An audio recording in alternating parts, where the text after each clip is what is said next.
Climate change is a reality, and as caretakers of the planet, it is our duty to do something about it.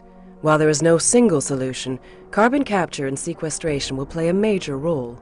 For many hundreds of years, average global temperature has changed very little. Since industrialization less than 250 years ago, it has risen by 1.4 degrees Fahrenheit, and this trend is set to continue. 1.4 degrees may not sound like much, but the consequences are enormous. Ice caps are melting, extreme weather conditions are on the increase, and damaged ecosystems are endangering the livelihood of millions of people. And this is just the beginning. It is now widely accepted that greenhouse gas emissions from human activity are the major contributor to climate change. Climate change is a bit of a shock to us all, because we look at the planet and we say, it's so much bigger than we are, how could we be changing anything important? We're pulling carbon out of the ground as coal, oil, and gas, and it's going into the atmosphere after we burn it. It turns out that the carbon dioxide that is being added to the atmosphere is changing the climate. We are actually disrupting our own lives by our own actions. The combined burning of fossil fuels for power generation and industry is the biggest producer of man-made carbon dioxide, or CO2 emissions, in the energy sector. There is overwhelming consensus from scientists, environmentalists, and elected officials that we must do something to address the problem. In some parts of the United States, new laws have been passed to encourage a reduction in greenhouse gases, especially CO2. There are a range of things that one can do. Energy efficiency, conservation, land use changes, behavior changes. Renewable powers, wind, biofuels, many different things can be done, and we should be seriously investing in all of them. Although these measures will help to reduce CO2 emissions, a complete transition to renewable energy will take many decades. However, the United States, and indeed the world, continues to demand more power, and this requirement is set to almost double by 2030. Solar energy is very expensive. Wind energy, though abundant and not so expensive, we're just learning today how to integrate these sort of intermittent energy supplies into our grid systems. Until power supply from renewables can meet our ever-increasing demand for electricity, fossil fuels will remain a major source of fulfilling our increasing demands and will still provide more than half of global energy supply in 2050. Even if we maximize the use of renewables and efficiency, which is something we believe is vital, we will still have some degree of use of fossil fuels in our energy mix for quite some time. Whatever the role of fossil fuels will be in the future, it's vital that we find a way to take care of its CO2 emissions. Not only are 40% of the carbon dioxide emissions at power plants, but they are the places where it's probably easiest to do something about the carbon emissions. At a power plant, you have millions of tons of carbon dioxide being emitted in a single year in large pipes at high concentration, and you can capture that carbon dioxide at much lower cost than in the 60% of the carbon dioxide emissions that are dispersed uses. This process, widely supported by many scientists, environmental organizations, policy experts, and energy businesses, is known as carbon capture and sequestration, or CCS. It involves capturing the carbon dioxide, or CO2, associated with the combustion or conversion of fossil fuels and preventing it from being released into the atmosphere where it contributes to climate change. The CO2 can be transported via a pipeline and stored safely and permanently underground in the type of rock where the carbon originated. CO2 has been pumped underground by the oil industry for over 30 years, with over 500 million tons having already been injected into U.S. oil fields. We know a lot about injecting carbon dioxide into the subsurface. In Texas, in the United States, CO2 enhanced oil recovery is a major portion of the oil that we're producing in that region today. So yes, it's a new technology, but we have nearly 30 years of experience of analogous technology in CO2 enhanced oil recovery. Estimates of global CO2 storage capacity are up to 10,000 billion tons.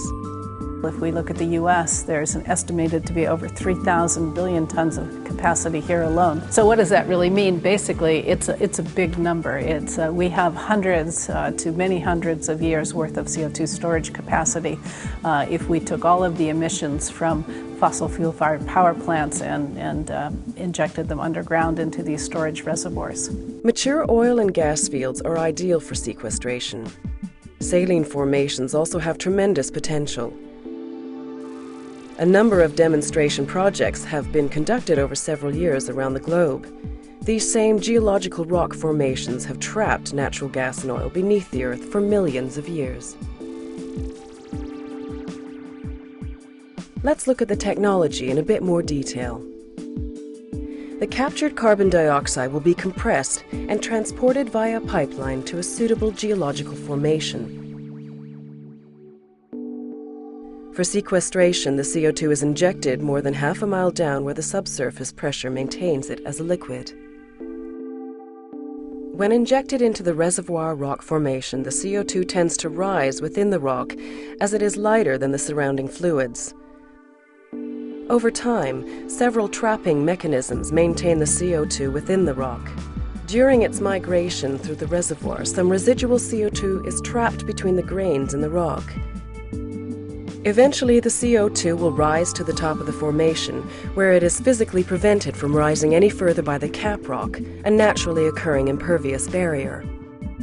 Gradually, much of the CO2 will dissolve into the host fluids, whether they be oil or salt water. This dissolution causes the fluid with the CO2 to sink lower in the rock formation, where over millions of years it will react with naturally occurring minerals to form stable minerals such as calcium carbonate. Once in this form, CO2 can never re-enter the carbon cycle, making certain that CO2 sequestration is safe and ecologically sound. Is CO2 actually safe underground? Absolutely. That involves choosing a good site and operating it well, but CO2, we know, has been held underground in natural formations for hundreds of millions of years. The crust has mass, the crust has strength, and it's well suited to hold CO2 if you choose a good place. In many oil fields, the CO2 enables previously unrecoverable oil to be produced. This enhanced oil recovery process can increase the amount of oil that might be recovered by up to 15%. A wide range of subsurface monitoring techniques can be deployed to track the migration of the CO2 within the rock and ensure that there is no leakage. A program of tests will be conducted before, during, and after injection of CO2 into the geological formations. All pipelines transporting the CO2 are also stringently monitored. Safety measures include automatic emergency shutdown valves at regular intervals so that in the unlikely event of a leak, sections of the pipeline can be rapidly isolated. In the U.S., there's about 3,500 miles of high-pressure CO2 lines. One must take advantage of any right-of-ways that already exist for a CO2 pipeline, streets, utility lines, railroads, and the like. CO2 is not a poisonous substance, and it's not an explosive substance. So actually, it's much safer than many of the products that we pipeline. So why do we need to act now? By the time my daughter graduates from high school in just 15 years, she will be living in a world where climate change is real. It will mean less water in the state of California. It may mean we write off very large coastal assets like New Orleans or Miami. The potential impacts of climate change are enormous, and we've already begun to see people who are migrating because of climate change. We've already begun to see habitats that are lost. Where carbon dioxide capture and storage is so important is we're going to produce a lot of energy in this country, and we need more low carbon options so that a larger and larger fraction of what we build and use, and not just in this country but around the world, is a low carbon power. I don't have any doubt that we're going to build power plants.